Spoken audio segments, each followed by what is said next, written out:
On May 7th of 2017, we revisited the site and gave the system a tune-up. One important change I made was to lower the capacity of the LiPo battery from 2000 milliamp hours to 500 milliamp hours in order to see if we could lower cost of production for multiple deployments. After the tune-up, the system performed well through August 16th of 2017. On that day, the system went offline abruptly. We haven't been to the site since, so it's not clear if the REM was damaged by vandals, environmental conditions, or if the lower capacity battery we installed resulted in a shorter period of performance. Okay, so today is Wednesday, May 23rd, 2018. So this little box has been installed in that tree up there for close to, 2 years, I guess.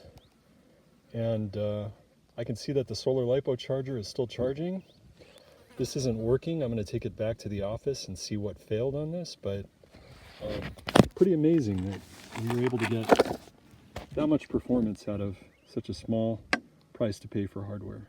Okay guys, so I'm back in my shop, having retrieved this from the field, and I'm pretty curious as to what the condition of this thing looks like after being in the sun and the cold and the rain for 2 years. And the plastic held up really good. I notice it's not brittle at all. I don't see any cracking anywhere.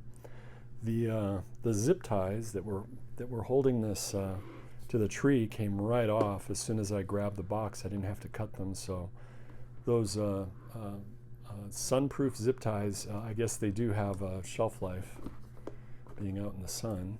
Let's see what the inside looks like. So the electronics look pretty good. It looks like there's a little bit of power going to the trinket right now, probably from that capacitor on the solar LiPo charger having some charge. This was sitting in my car for the day while I was in the field doing some other work. I don't know what that's about.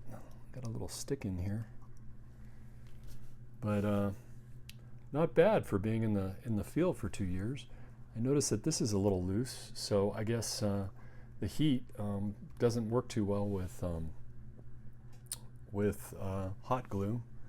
I guess the hot glue. Oh, look at that!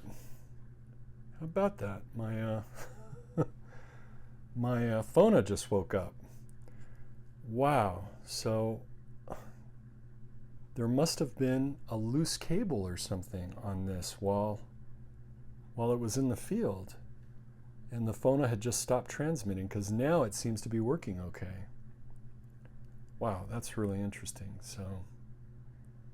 So this being in the car, the battery must have charged while it was in the car, because it's pretty sunny out here, and this thing just woke up and looks like it's trying to transmit. Didn't work because I don't have very good reception out here, but wow, that's pretty interesting. So let's see. One way to verify that the solar LiPo charger is working, and I think I saw this in the field, is to put this under the sun, or the light I should say. And there it is. So it doesn't have enough light to charge, but it is working. So wow. I think the reason that that the phone didn't go through its routine is because when this thing stopped transmitting, I actually got on the Ting website and I deactivated all the services associated with the SIM card in this little phone because I wasn't sure if the unit had been stolen or what was going on. But so it looks like it was turning on and turning off because it couldn't establish a connection because the services weren't working. But everything seems to be working okay, so maybe it was just that a wire got jostled loose while it was in a tree.